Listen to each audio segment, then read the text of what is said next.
बनाए रे मोला तोर माथ के बिंदिया रे। आधी रतिया सताए रे मोला नहीं आवत निंदिया रे। दीवाना बनाए रे मोला तोर माथ के बिंदिया रे। आधी रतिया सताए रे मोला नहीं आवत निंदिया रे। तोर बोली ओठ ठोली तंग चोली मया के बोली। तोर बोली ओठ ठोली तंग चोली मया के बोली। तै खड़े दुवरिया रे दीवाना बनाए रे मोला तोर माथ के बिंदिया रे। आधी रतिया सताए रे मोला नहीं आवत निंदिया रे।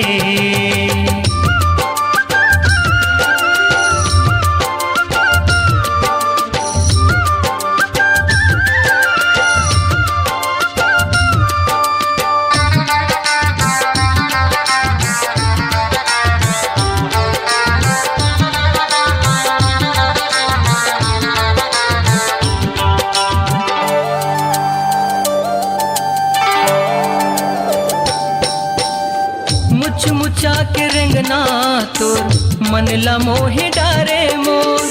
गोरी तोर जवान के चर्चा बगरे है गली खोर।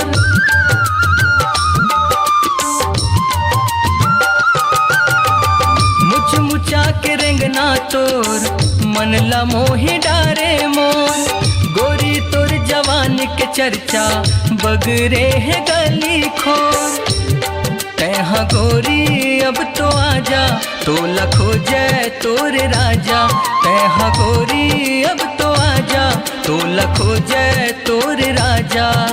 संझा बिहनिया रे दीवाना बनाए रे मोला तोर माथ के बिंदिया रे। आधी रतिया सताए रे मोला नहीं आवत निंदिया रे।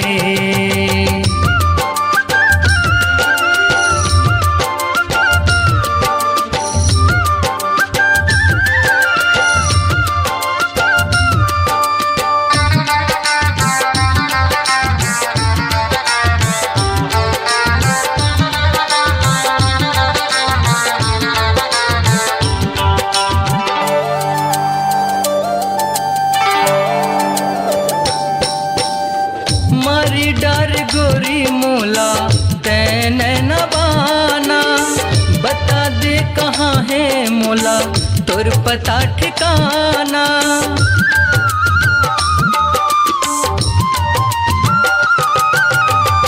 मारी डार गोरी मोला तैने न बाना। बता दे कहाँ है मोला तोर पता ठिकाना। आजा मोर दौन पाना मोला मया रस पियाना। आजा मोर दौन पाना मोला मया रस पियाना।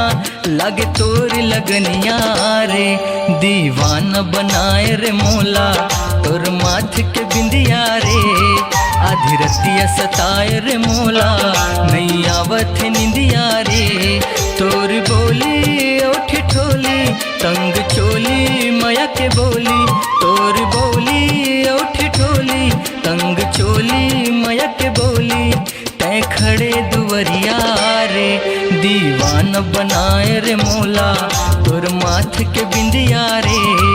आधी रतिया सताए रे मोला नहीं आवत निंदिया रे। दीवाना बनाए रे मोला तोर माथ के बिंदिया रे। आधी रतिया सताए रे मोला नहीं आवत निंदिया रे। दीवाना बनाए रे मोला तोर माथ के बिंदिया रे। आधी रतिया सताए रे मोला नहीं आवत निंदिया रे।